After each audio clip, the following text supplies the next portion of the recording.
নমস্কার, আমি কুন্তল এশিয়ান কাউন্সিলের পক্ষ থেকে আপনাদেরকে অনেক অনেক শুভেচ্ছা জানাই।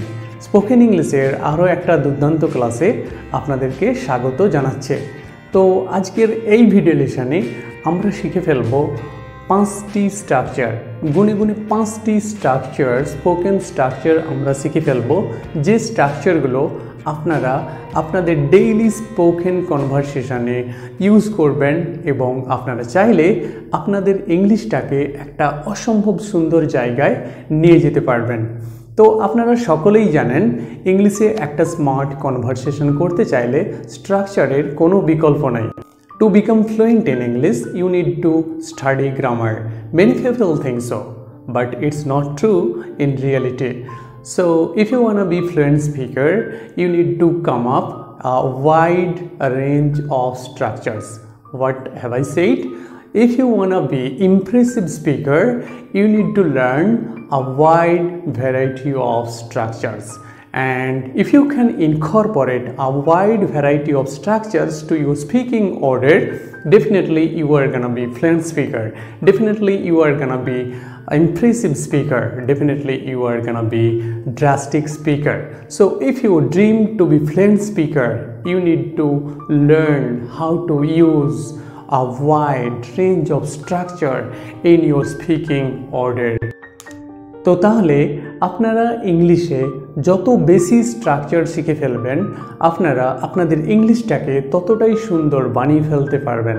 আজকের এই ভিডিও লেসনে আমি মূলত কথাবার্তা বলবো 5টা ফ্যান্টাস্টিক স্পোকেন স্ট্রাকচার নিয়ে, যে স্পোকেন স্ট্রাকচারগুলো আপনি হয়তো বা আগেও শিখেছিলেন, কিন্তু হাজার চেষ্টা করেও, হাজার প্র্যাকটিস করেও আপনি কিন্তু মনে রাখতে পারেননি।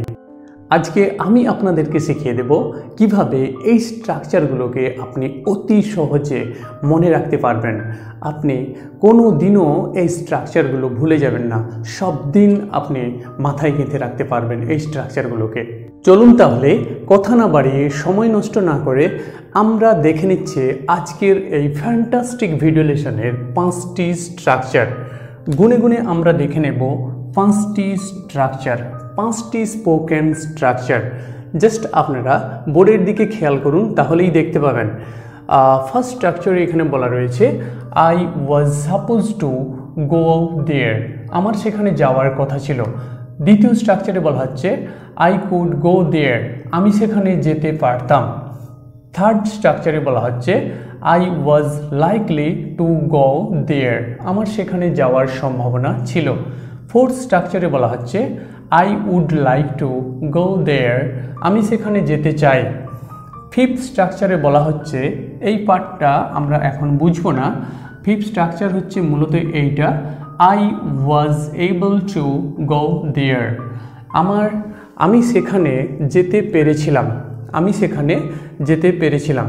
তো এইখানে তাহলে আপনারা ভালো করে বোঝার চেষ্টা করুন, ভালো করে মাথায় গেঁথে নিন। 5টা স্ট্রাকচার, স্পোকেন স্ট্রাকচার দেওয়া রয়েছে। এই স্ট্রাকচারগুলো আমি পাস্ট টেন্সে লিখে রেখেছি, আপনারা চাইলে এখানে প্রেজেন্ট টেন্স ব্যবহার করতে পারেন। তো আপনারা এই স্ট্রাকচারগুলোকে ভালো করে বোঝার চেষ্টা করুন যে এই 5টি স্ট্রাকচার গো ভার্বের কনটেক্সটে আমি এখানে লিখে রেখেছি। কি ভার্বের কনটেক্সটে? গো ভার্বের কনটেক্সটে আমি এখানে লিখে রয়েছি।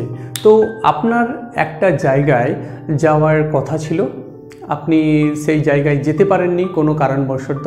You did not go to a particular place for some reason, কোনো কারণবশত আপনি সেই জায়গায় যেতে পারলেন না, যেতে পারেননি। তো সেই স্পিকিং সিচুয়েশানে আপনি সেই কথাবার্তার তাগিদে আপনি এই 5টা স্পোকেন স্ট্রাকচার ব্যবহার করে ফেলতে পারবেন। তো আপনি বলছেন I was suppose to go there, আমার সেখানে যাওয়ার কথা ছিল, কিন্তু কোনো কারণবশত ফর সাম রিজন আমি সেখানে যেতে পারিনি। আবার আপনি বলছেন যে আই কুড গো দেয়ার, আমি সেখানে যেতে পারতাম, আমি যেতে পারিনি, কোনো কারণবশত আমি যেতে পারিনি, কিন্তু আমি সেখানে যেতে পারতাম। I was likely to go there, আমার সেখানে যাওয়ার সম্ভাবনা ছিল। অফকোর্স আমার সেখানে ডেফিনেটলি আমার সেখানে কিন্তু যাওয়ার একটা সম্ভাবনা ছিল, আমি যেতে চাইছিলাম, কিন্তু কোনো একটা কারণে, কোনো একটা বিশেষ অনিবার্য কারণবশত আমি সেখানে যেতে পারিনি। আবার আপনি এখন চাইছেন সেখানে যেতে, I would like to go there, আমি সেখানে যেতে চাই। I would like to go there, আমি এখন সেখানে যেতে চাইছি, আমার এখনও কিন্তু মনটা সেখানে পড়ে রয়েছে, যদি আমি যেতে পারতাম, যদি এখনও আমি যেতে পারি তাহলে কিন্তু আমি এখন যেতে চাইছি, আমার মন চাইছে সেখানে যেতে। তো ফিফথ স্ট্রাকচারে এখানে বলা হচ্ছে যে I was able to go there, আমি সেখানে যেতে পেরেছিলাম। তো এখানে এই জায়গাটা আপনি মনে করছেন যে আই হার্ডলি রিমেম্বার, আমি মনে করতে পারছি না অতীতে আমি গিয়েছিলাম কিনা। তো I hardly remember whether I was able to go there or not. বলছে যে আপনি বলছেন যে আমি এখন মনে করতে পারছি না যে আমি অতীতে একবার যেতে পেরেছিলাম কিনা। তো আমার এখন মনে পড়ছে না আমি কোনো একদিন ওখানে গিয়েছিলাম কিনা, যেতে পেরেছিলাম কিনা, আমার এখন মনে পড়ছে না। তো দেখুন এখানে তাহলে আপনারা যেটা বুঝলেন, তো এখানে আপনারা যেটা বুঝে ফেলবেন সেটা হচ্ছে আপনি একটা জায়গায় যেতে পারলেন না, you did not go to a particular place for some reason. এই স্পিকিং সিচুয়েশান, এই স্পিকিং কনটেক্সটের উপরে বেশ করে এই 5টা স্পোকেন স্ট্রাকচার বলে ফেলতে পারবেন। তো আপনি যখন এই স্ট্রাকচারগুলো একটা স্পিকিং কনটেক্সটের উপর বেশ করে শিখবেন, তখন আপনার শেখাটা অনেক বেশি ইফেক্টিভ এবং ইম্প্যাক্টফুল হবে, এবং আপনার ব্রেন তখন এই স্ট্রাকচারগুলোকে পার্মানেন্ট মেমোরিতে সেভ করে রাখবে। আর যখনই আপনি এই স্ট্রাকচারগুলোকে পার্মানেন্ট মেমোরিতে সেভ করে নিতে পারবেন, তো automatically it will help you to incorporate these structures to your speaking order। তো স্পিকিং অর্ডারের ডেইলি কনভারসেশনে আপনি স্ট্রাকচারগুলো অনায়াসেই খুব অতি সহজেই কিন্তু আপনি ব্যবহার করে ফেলতে পারবেন। আর যখন আপনি অতি সহজেই এই স্ট্রাকচারগুলোকে ব্যবহার করবেন, এই ধরনের স্ট্রাকচারগুলোকে যখন আপনি ইউজ করে ফেলবেন ডেইলি কনভারসেশনে, তখন আপনার ইংলিশটা অনেক বেশি এনরিচ হবে এবং আপনি ফ্লুয়েন্সি সাস্টেন করতে পারবেন, ফ্লুয়েন্সি রেস্টোর করতে পারবেন অফকোর্স, এবং আপনার your speaking efficiency will be very very high, definitely your speaking efficiency will be enhanced। তো এখন প্রশ্ন হলো এই যে সাপোজ টু মানে হচ্ছে কথা ছিল বা কথা আছে, কুড মানে হচ্ছে পারতাম, কুড মানে কি পারতাম, আর হচ্ছে লাইকলি টু মানে হচ্ছে সম্ভাবনা বোঝাতে, এবং হচ্ছে উড লাইক মানে হচ্ছে কি আপনি, উড লাইক মানে কি আমরা চাই, আমাদের মন চায়, মনের ইচ্ছা বাসনা ইত্যাদি বোঝাতে, এবং হচ্ছে ওয়াজ এবল মানে হচ্ছে পেরেছিলাম। তো আই ওয়াজ এবল মানে হচ্ছে আমি পেরেছিলাম, আমরা পেরেছিলাম, তুমি পেরেছিলে, তারা পেরেছিল, তোমরা পেরেছিলে। তো এই যে ওয়াজ এবল টু মানে হচ্ছে পারছিলাম বা পেরেছিলাম। তো এই ব্যাপারগুলো আপনি কিভাবে মনে রাখবেন? দেখুন এই ব্যাপারগুলো কিন্তু মনে রাখা এতটা কিন্তু সহজ নয়। কিভাবে আমরা অতি সহজে এই ব্যাপারগুলোকে মনে রাখতে পারি? মানে হচ্ছে সাপোজ টু মানে হচ্ছে কথা ছিল, সাপোজ টু ওয়াজ, সাপোজ টু মানে হচ্ছে বি ভার্ব, এখানে ওয়াজ দিতে পারি, এখানে আমি অ্যামিজার থেকে প্রেজেন্ট টেন্সের বি ভার্ব থেকে অ্যামিজার দিতে পারি। তো এই সাপোজ টু মানে হচ্ছে কথা ছিল বা কথা আছে, এইটা আমরা কি করে মনে রাখবো? তো তার জন্য দেখুন আমি আপনাদেরকে একটা দারুণ একটা ড্রামাটিক একটা কনভারসেশন এখানে রেডি করেছি। কি বলুন তো, এটা ড্রামাটিক একটা কনভারসেশন, ভালো করে বোঝার চেষ্টা করবেন।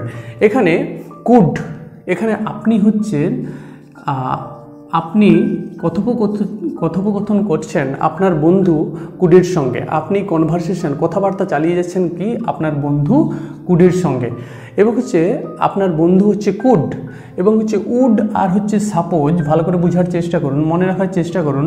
উড এবং হচ্ছে সাপোজ আপনার নিকট পরিচিত ব্যক্তি। কি বললাম বলুন তো? উড এবং হচ্ছে সাপোজ এরা হচ্ছে দুই ভাই। উড এবং সাপোজ দুই ভাই, এরা এই দুই ভাই হচ্ছে আপনার নিকট পরিচিত, মানে আপনার খুবই পরিচিত ব্যক্তি, আপনার রিলেটিভ, আত্মীয় সম্পর্কের হয় তারা। উড এবং সাপোজ তারা হচ্ছে দুই ভাই। আবার এই উডের দুই মেয়ে, লাইকলি আর হচ্ছে লাইক। তো হাসা যাবে না, অফকোর্স আপনি এইটা একটা ড্রামাটিক কনভারসেশনের দিক থেকে আপনি ভাবুন। তো এখানে আপনাকে কেন এই ব্যাপারটা ভালো করে মনে রাখার জন্য বলা হচ্ছে, যে এজন্যই আমি বলছি যে আপনি যখন এই ড্রামাটিক কনভারসেশনটা মাথায় ধরে রাখবেন এবং হচ্ছে আপনাদের ডায়েরিতে লিখে রাখবেন, তাহলে আপনাদের এই যে 5টে স্ট্রাকচার, এই 5টে স্ট্রাকচারের এই যে সাপোজ টু মানে কি সম্ভাবনা, কুড মানে হচ্ছে পারতাম, এই ব্যাপারগুলো আপনাদের মাথায় দারুণভাবে, অসাধারণ সুন্দরভাবে গেঁথে থাকবে। আপনি একবারে মিলিয়ে নেবেন। তো আপনারা বিভিন্ন চ্যানেলে আপনারা এই স্ট্রাকচারগুলো শিখছেন, পড়ছেন, দেখছেন, ডায়েরিতে তুলে রাখছেন, নোটবুকে তুলে রাখছেন, স্পিকিং প্র্যাকটিস করছেন, তা সত্ত্বেও কিন্তু আপনারা ভালোভাবে মনে রাখতে পারছেন না যে লাইকলি টু মানে কি সম্ভাবনা ছিল না কথা ছিল, সাপোজ টু মানে কি, আপনি কনফিউজড হয়ে যাচ্ছেন, বারে বারে আপনি কনফিউজড হয়ে যাচ্ছেন ভালো করে পড়া সত্ত্বেও। কিন্তু আজকে এই ড্রামাটিক কনভারসেশনটা দেখার পরে আপনার কিন্তু সমস্ত ধারণা, সমস্ত ডাউটস আপনার ক্লিয়ার হয়ে যাবে, এবং হচ্ছে আপনি খুবই সুন্দরভাবে মনে রাখতে পারবেন। এবং এই ব্যাপারটা আমি আমার স্টুডেন্টের ক্ষেত্রে অ্যাপ্লাই করেছি এবং তারাও কিন্তু ভালোভাবে মনে রাখতে পেরেছে।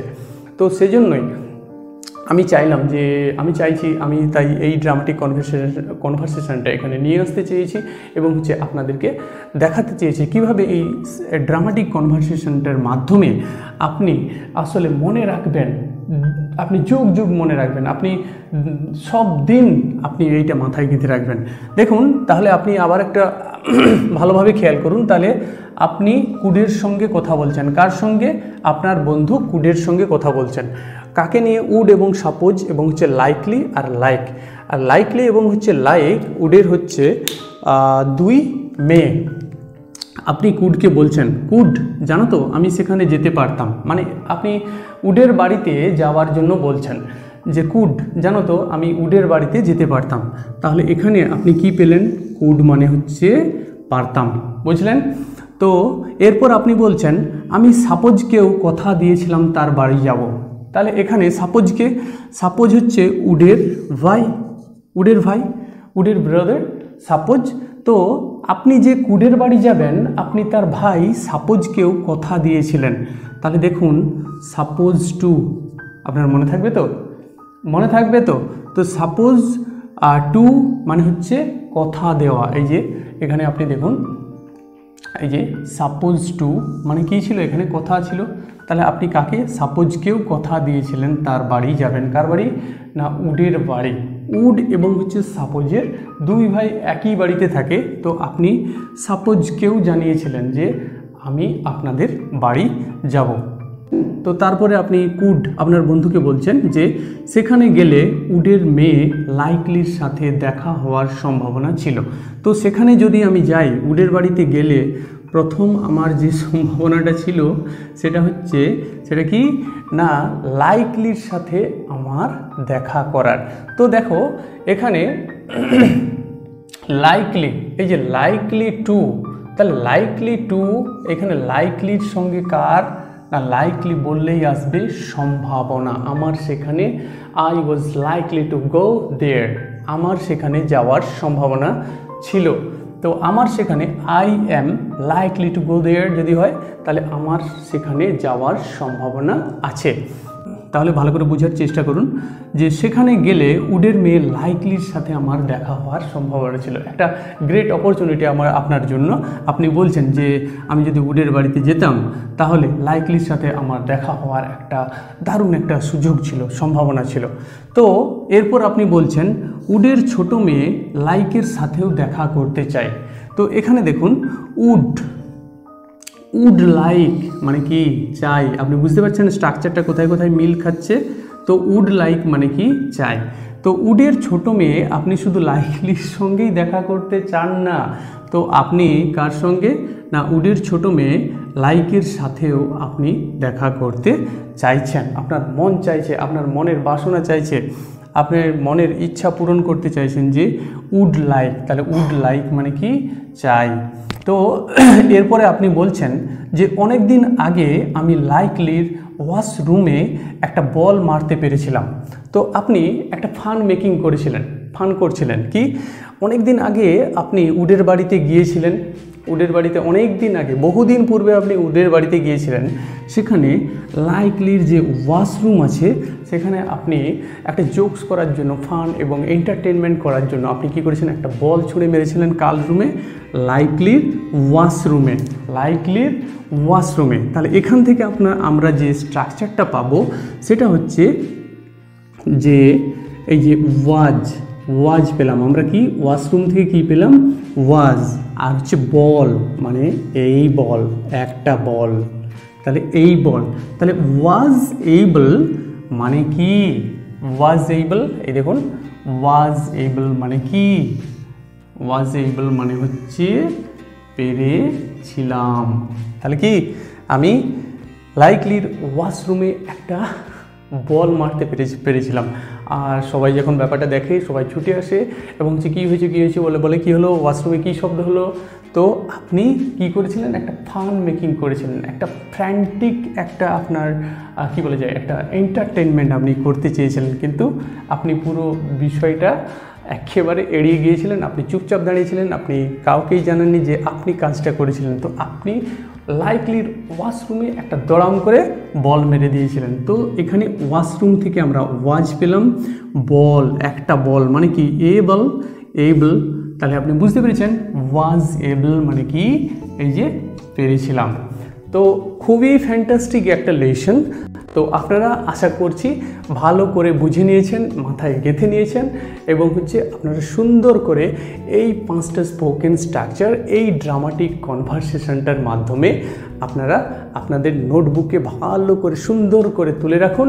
আর এইভাবে যত স্ট্রাকচার, যত বেশি আপনি কনটেক্সটের উপর বেস করে যে কোনো স্পিকিং কনটেক্সট, এইভাবে এই স্পিকিং অর্ডারে যখন আপনি স্ট্রাকচারগুলো শিখবেন তখন আপনাদের কাছে শেখাটা অনেক বেশি এফেক্টিভ হবে এবং ইম্প্যাক্টফুল হবে। অনেক দিন পর্যন্ত আপনি মাথায় গেঁথে রাখতে পারবেন, আপনার পার্মানেন্ট মেমোরিতে আপনি সেভ করে রাখতে পারবেন। স্পিকিং দুর্দান্তভাবে বলবে, গ্রাম থেকেই আপনি স্পিকিং অনেক বেশি ইফেক্টিভলি এবং ইম্প্যাক্টফুলি আপনি স্পিকিং করতে পারবেন, ইংলিশের ফ্লুয়েন্সি অর্জন করতে পারবেন। You can achieve fluency so easily, so impactfully, and you can upgrade your English speaking skill to some greater extent, to some greater level. So I strongly believe that if you can learn these structures in the context and according to as per the speaking situation, then your learning will be more effective and impactful. You can upgrade your English speaking to some greater extent, to some better level. Definitely you will be fantastic speaker, definitely you will be drastic speaker, impressive speaker, you will be efficient speaker. No force of the earth can prevent you, no force of the earth can deviate you. So please stay connected with me, please stay heart to heart connected with me. Thanks for watching, have a nice day.